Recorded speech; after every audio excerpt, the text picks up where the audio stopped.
몇 년 전 연구차 외국에 갔다가 돌아오는 비행기에서 93세 된 빌리그리암 목사님이 쓴 본향 가까이 Nearing Home이라고 하는 책을 흥미있게 읽었습니다. 하나님의 부름을 앞두고 영원한 본향을 사모하면서 남은 생애를 준비해가는 빌리그리암 목사님의 노년의 모습이 진솔하게 담겨져 있었습니다. 저는 그 책을 읽고 이렇게 말년을 아름답게 보낼 수도 있구나 하는 생각을 가지며 깊은 감동을 받았습니다. 빌리그리암과 64년을 함께 살았던 그의 사랑하는 아내 룻은 이 책을 쓰기 전 4년 전인 2007년 세상을 떠났습니다. 그리함은 사랑하는 아내에 대한 그리움을 이 책 서문에 이렇게 담았습니다. 나는 또한 나의 사랑하는 아내여, 64년 동안 나의 가장 좋은 친구였던 룻과 함께 하나님 나라에서 재결합될 것이기 때문에 그날을 고대합니다. 그녀는 자신이 사랑하고 너무도 신실하게 섬겼던 주님과 함께 있기 위해 2007년 영원한 본향으로 돌아갔습니다. 그녀가 하나님 나라로 갔을 때 비록 나는 연약함과 고통으로 그녀가 극심하게 고통하는 것에서 완전히 해방되었다는 사실로 인해 기쁘지만 마치 내 몸 일부가 찢겨져 나간 것 같은 느낌을 아직도 받고 있습니다. 나는 내가 상상했던 것보다 훨씬 더 그 이상으로 그녀가 그립습니다. 64년 동안 함께 동고 동락했던 사랑하는 아내에 대한 사랑과 그리움이 너무도 절절하게 느껴졌습니다. 사랑은 참으로 아름다운 것 같습니다. 남녀에 대한 사랑, 가족에 대한 사랑, 형제 간의 사랑, 인류애적인 사랑으로 이 세상은 가득 차 있습니다. 때문에 인류의 역사에서 사랑을 빼고는 인생사를 논하기가 힘든 것 같습니다. 남녀의 사랑도 아름답지만 자녀에 대한 부모의 사랑은 더 아름다운 것 같습니다. 지난 10월 11일 중국 저장성 민저우시에서 일어난 일입니다. 아마도 언론을 보도를 통해서 여러분들이 접한 사람도 많을 거라고 생각합니다. 지은 지 40년이 더 된 낡은 3층에서 5층 주택 4동이 무너지면서 주민 전체가 건물 더미에 그대로 묻히며 많은 인명피해가 났습니다. 옆에 아직 버티고 있는 무너지지 않는 40년이 된 건물들을 보니 너무 낡고 보기가 흉측해 보였습니다. 600명을 투입해 구조 작업을 벌려서 시신 22구를 구했지만 아직도 상당히 많은 사람들이 그대로 건물 더미에 묻혀 있다고 합니다. 생존자는 겨우 6명이었는데 그 중에 한 사람이 3살 난 아이가 있었습니다. 이 아이가 살아날 수 있었던 것은 아버지의 눈물겨운 부정 때문이었습니다. 무너져 내리는 건물 더미 속에서 아버지는 잽싸게 아이를 품에 안고 어떻게든지 어린 딸을 살리려고 무너지는 건물 잔해를 몸으로 막았습니다. 아버지는 아이를 품에 안고 최대한 아이를 보호하려고 웅크리고 앉은 상태에서 두꺼운 시멘트 기둥에 몸이 깔려 죽으면서도 딸의 생명을 보호한 것입니다. 건장한 체구의 아버지가 앉은 상태에서 딸아이를 가슴에 품고 죽은 모습을 당시 구조 현장에 있었던 구조대원이 보고 그녀의 아버지가 아이를 감싸고 사력을 대해 공간을 마련해 준 덕분에 극적으로 이 아이가 살아날 수 있었다고 증언을 합니다. 어디 이 아버지만 자식을 사랑하겠습니까? 어디 아버지만 자식을 사랑하겠습니까? 어머니의 사랑은 아버지의 사랑보다도 더 짙은 것입니다. 정상적인 부모라고 한다면 자기의 생명을 주고 자식을 살리고 싶은 것이 부모의 일반적인 심정일 것입니다. 그런데 이 부모의 사랑보다 더 위대한 사랑이 우리를 향한 하나님의 사랑이라고 성경은 말씀하고 있습니다. 사실 엄밀히 따진다면 자식에 대한 부모의 사랑은 조건적인 사랑입니다. 내 자식이기 때문에, 내가 낳았기 때문에, 내가 길렀기 때문에 자식을 사랑하는 것입니다. 그러나 하나님의 사랑은 조건적이지 않습니다. 그래서 어떤 신학자는 말하기를 하나님의 사랑은 주권적인 사랑, 무조건적인 사랑, 불구하고의 사랑이라고 표현을 했던 것입니다. 뭔가 내가 행함으로 하나님이 나를 사랑하는 것이 아니라 하나님께서 무조건적으로 나를 사랑하시는 것입니다. 성경은 우리에게 분명히 말씀합니다. 아직 우리가 죄인 되었을 때 그리스도께서 우리를 위하여 죽으심으로 하나님께서 우리에 대한 자기의 사랑을 확증하셨느니라. 로마서 5장 8절에 이 부분을 우리에게 선명하게 가르치고 있습니다. 하나님께서 아직 우리가 죄인 되었을 때 그리스도의 십자가의 보혈을 통해서 우리를 값주고 사시고, 그러므로 말미암아 하나님께서 우리에 대한 자기의 사랑을 확증하셨다고 하는 것입니다. 저는 이 하나님의 사랑을 선수적 사랑이라고 하는 말로 표현하고 싶습니다. 이 선수적 사랑이라고 하는 말은 주도권을 하나님이 가지시고 사랑하셨다는 것입니다. 구태여 영어로 표현한다면 이니셔티브라고 하는 말을 쓸 수 있을 것 같습니다. 성경은 우리들에게 하나님께서 얼마나 우리를 선수적 사랑으로 사랑하고 계셨는가를 성경 전체에 반복적으로 우리에게 말씀하고 있습니다. 성경의 신약과 구약의 전체를 보면 하나님이 얼마나 우리를 선수적으로 사랑하셨는가를 그려주고 있는 것입니다. 요한일서는 우리에게 하나님의 사랑에 대해서, 이 선수적 사랑에 대해서 너무도 잘 그려주고 있습니다. 사랑은 여기 있으니 우리가 하나님을 사랑한 것이 아니고 하나님이 우리를 사랑하사 우리의 죄를 사하시려고 화목제물로 그 아들을 보내셨습니다. 우리가 먼저 하나님을 사랑한 것이 아니라 하나님이 우리를 먼저 사랑하셨다는 것입니다. 우리들 가운데 하나님을 참으로 사랑하는 사람이 많이 있습니다. 우리 모두는 하나님을 사랑하기 때문에 이렇게 하나님께 예배를 드리고 주일 내내 하나님의 교회를 위해서 봉사하고, 그리고 기회가 되는 대로 우리는 그리스도의 이름으로 이 세상에 나가서 우리는 하나님의 사랑을 전하는 것입니다. 저도 마찬가지인 것입니다. 그러나 우리는 한 가지 사실을 잊어서는 안 될 게 있습니다. 그것은 우리가 먼저 하나님을 사랑한 것이 아니라 하나님이 우리를 먼저 사랑하셨다는 것입니다. 이 하나님의 사랑은 선수적 사랑인 줄로 믿습니다. 때문에 우리는 그 하나님의 선수적 사랑이 있기 때문에 우리는 하나님을 사랑하고 세상에 하나님의 이름으로 많은 사람들을 사랑해 가는 것입니다.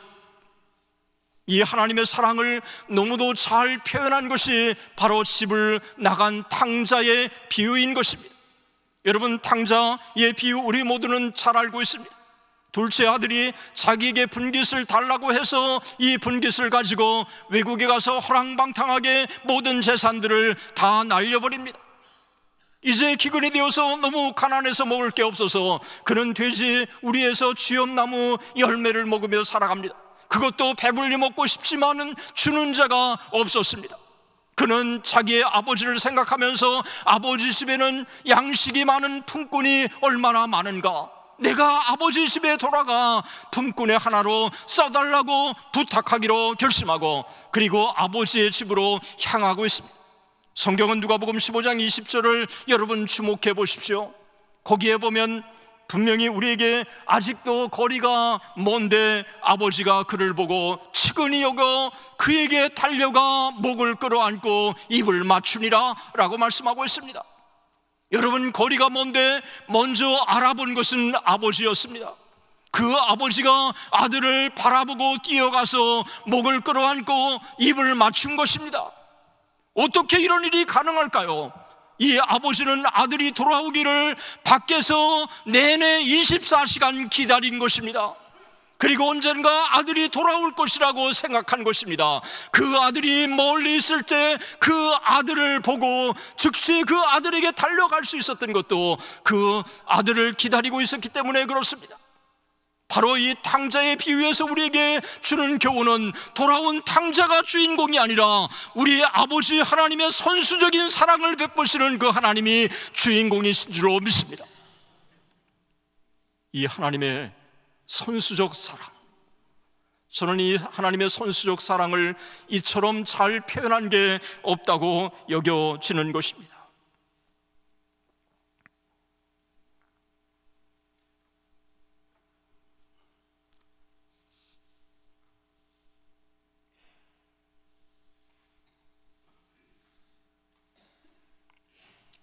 멀리서 먼저 본 사람, 달려가고 목을 안고 입을 맞추었다는 것은 여전히 그 아들을 사랑한다고 하는 것입니다.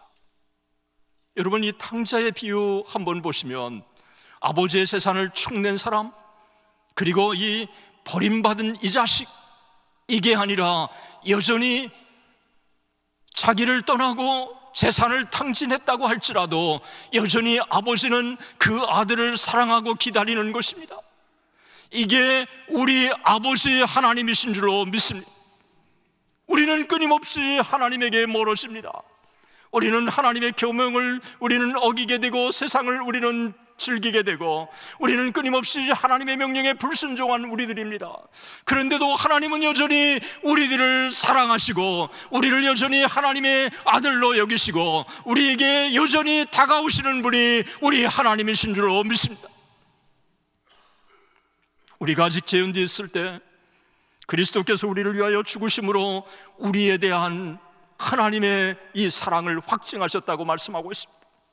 사랑은 여기 있으니 우리가 하나님을 사랑한 것이 아니요 하나님이 우리를 사랑하사 우리의 죄를 사하시려고 희생제물로 그 아들을 보내셨다고 성경은 우리에게 증거하고 있는 것입니다.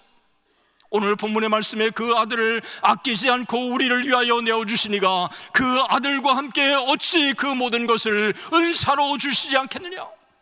이 말씀 전에는 뭐라고 말씀하고 있습니까? 이 말씀 전에 그런즉 이 일에 대하여 우리가 무슨 말 하리요? 하나님이 우리를 위하시면 누가 우리를 대적하리요? 이 대적한다고 하는 말은 사탄을 가리키고 있는 것입니다. 우는 사자와 같이 삼킬 자를 두루 찾고 있는 이 험한 세상이 어쩌면 바로 이 본문의 말씀을 그대로 가르치고 있는 것입니다. 끊임없이 사탄들은 유혹을 하고 우리에게 도전을 하고 우리를 실망시키려고 하지만 하나님이 우리 편에 계셔서 우리를 지키시고 인도하시고 보호하시고 이끌어주시는 분인 줄로 믿습니다. 때문에 우리는 하나님 앞에 담대함을 얻는 것입니다. 제가 처음 내비게이션을 샀을 때 저는 너무도 신기했어요. 주소를 입력하니까 몇 초 만에 따다다다닥 하더니 길 안내를 딱 해주는 거예요. 제가 제 아내가 길눈이 밝아서 저는 늘 아내를 의존하고 살았습니다. 그러다가 내비게이션을 딱 보니까요, 제 아내의 길눈하고는 비교가 되지 않는 정말 완벽한 내비게이션이었어요. 그래서 제가 제 아내한테 김인덕 시대는 끝났어. 여러분, 내비게이션 하나만 딱 있어도요 어디를 가든지 든든해요. 그런데 이 내비게이션도 제가 볼 때 내가 아는 확실한 길은 분명히 단축인데 이 내비게이션이 모르더라고요. 여러분, 내비게이션도 뛰어나지만 한계가 있어요. 그러나 완벽하게 길을 안내해 주시는 그분이 계시는데 그분이 우리의 하나님이신 줄로 믿습니다. 그분은 정확하게 우리가 가야 할 길을 안내해 주십니다. 그리고 정확하게 우리의 손을 잡고 푸른 초장과 잔잔한 물가로 인도해 주십니다. 그 하나님과 함께 동행하면 우리는 어디든지 두렵지 않는 줄로 믿습니다. 바울은 이렇게 감격해서 외칩니다. 하나님께서 택하신 사람들을 누가 능히 고발하겠습니까? 의롭다 하신 분이 하나님이신데 누가 감히 그들을 정죄하겠습니까? 그리스도 예수는 죽으셨지만 오히려 살아나셔서 하나님의 오른쪽에 계시며 우리를 위하여 대신 간구하여 주십니다. 누가 우리를 그리스도의 사랑에서 끊을 수 있겠습니까? 환난입니까? 곤고입니까? 박해입니까? 굶주림입니까? 헐벗음입니까? 위협입니까? 또는 칼입니까? 성경에 기록된 바 우리는 종일 주님을 위하여 죽임을 당합니다. 우리는 도살할 양과 같이 여김을 받았습니다. 한과 같습니다. 그러나 우리는 이 모든 일에 우리를 사랑하여 주시는 그분을 힘입어 이기고도 남습니다. 나는 확실합니다. 죽음도 삶도 천사들도 권세자들도 현재일도 장래일도 능력도 높음도 깊음도 그 밖에 어떤 피조물도 우리를 그리스도 예수 안에 있는 하나님의 사랑에서 끊을 수 없습니다. 사랑이 얼마나 깊고 견고한가를 우리에게 말씀해 주고 있습니다. 하나님은 한 번도 약속을 어긴 적이 없습니다. 그분은 한 번도 약속을 미루신 적도 없습니다. 그분은 약속을 정확히 지키시는 분입니다. 그분이 우리 편에 계셔서 우리를 변호하시고 우리를 보호하시고 우리를 신원하시고 우리를 정확하게 이끌어 주시는 분이 하나님이시라고 말씀하고 있습니다. 저는 이단과 싸움에서 이단과 이 고소를 당해서 법적으로 제가 9번의 재판을 받은 적이 있습니다. 그때 저를 변호해 주신 분은 기도하는 신실한 친예계 집사님이셨습니다. 그 변호사님이 딱딱 변호할 때 제가 얼마나 큰 힘이 됐는지 몰라요. 이 세상에 유능한 변호사도 참으로 신실하게 의를 위해서 큰 일을 하는데 우리의 전능하신 변호자, 무소부재하신 변호자, 그분이 우리의 하나님이신 줄로 믿습니다. 이 땅에 우리는 그분과 함께 동행하는 것처럼 우리는 행복한 게 없습니다. 우리가 그분과 함께 동행하는 것처럼 우리에게 위로가 되는 게 없습니다. 그분은 우리의 진정한 위로자가 되시는 것입니다. 성경은 우리에게 분명히 선수적 사랑이 얼마나 위대한가를 보여주고 있습니다. 성경은 우리에게 너희가 나를 택한 것이 아니요 내가 너희를 택하여 세웠나니 이는 너희로 가서 열매를 맺게 하고 너희 열매가 항상 있게 하여 내 이름으로 아버지께 무엇을 구하면 다 받게 하려 함이라. 여러분, 우리가 하나님을 택한 게 아니라 하나님이 우리를 먼저 택하신 줄로 믿습니다. 우리는 무언가 내가 하나님으로부터 큰 일을 한 것처럼 우리가 그럴 수 있습니다. 그러나 칼빈이 말한 것처럼 우리가 이 땅에 높임을 받고 이 땅에 큰 일을 하면 할수록 그것이 하나님의 은혜라고 하는 사실, 그리고 하나님의 사랑에 빚진 자라고 하는 사실 때문에 그 하나님의 사랑을 더 많이 받은 사람들은 더 많이 이 험한 세상에 하나님의 사랑을 나누어야 된다고 그렇게 증거하고 있는 것입니다. 켈빈은 이렇게 얘기합니다. 우리가 하나님에게 빚진 것이 많으면 많을수록 그만큼 더욱더 열렬하게 그가 우리에게 요청하시는 임무를 수행하는 것이 마땅하기 때문이다.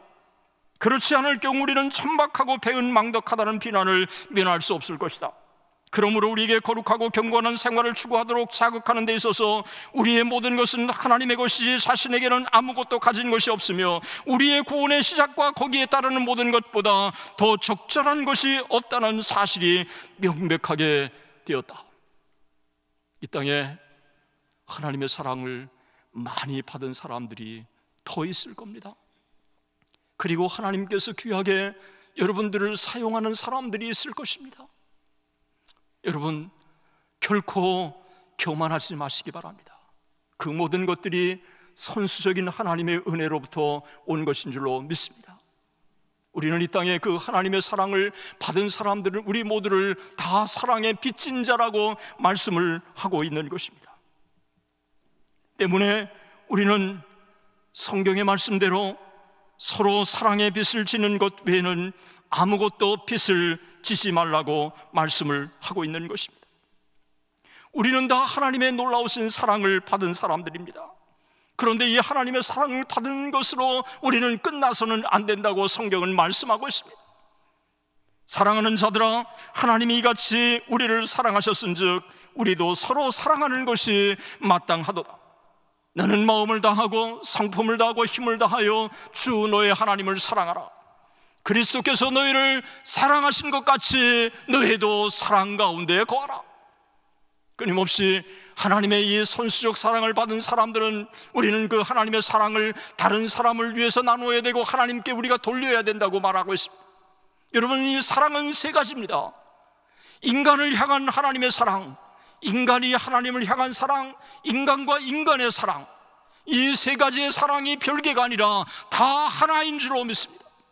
하나님께서 우리에게 주신 이 사랑의 이 놀라운 힘을 가지고 우리가 하나님께 사랑하고 우리의 이웃을 사랑하는 것인 줄로 믿습니다. 태양 외에는 우리가 빛을 발하는 존재가 없습니다.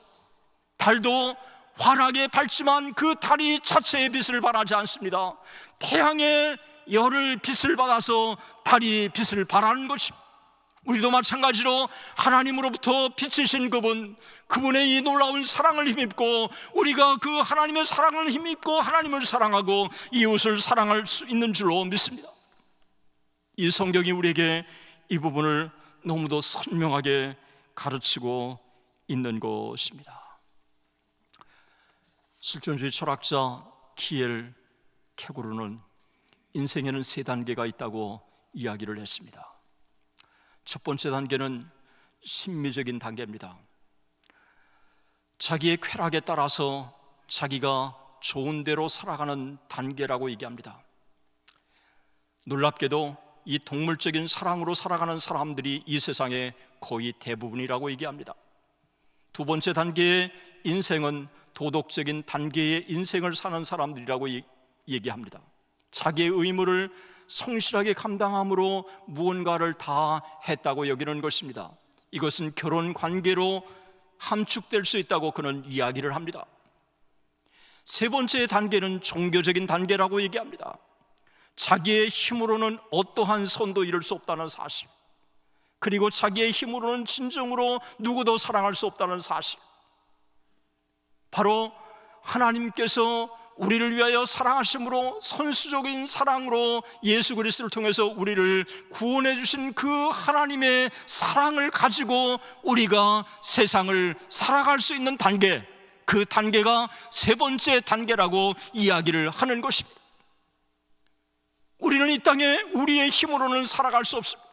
그러나 우리를 사랑하신 그 하나님을 의지하고 이 험한 세상, 그분과 함께 동행하며 살아갈 때 이 험한 세상을 우리는 승리하며 살아갈 수 있으며 하나님의 사랑을 실천하며 살아갈 수 있다고 하는 것입니다.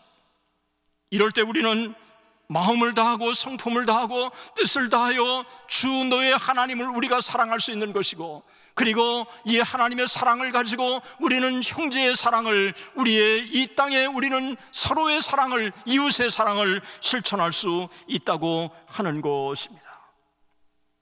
하나님의 선수적 사랑을 받은 우리는 그 하나님의 사랑을 가지고 우리는 하나님을 사랑하고 이웃을 사랑할 수 있는 것입니다.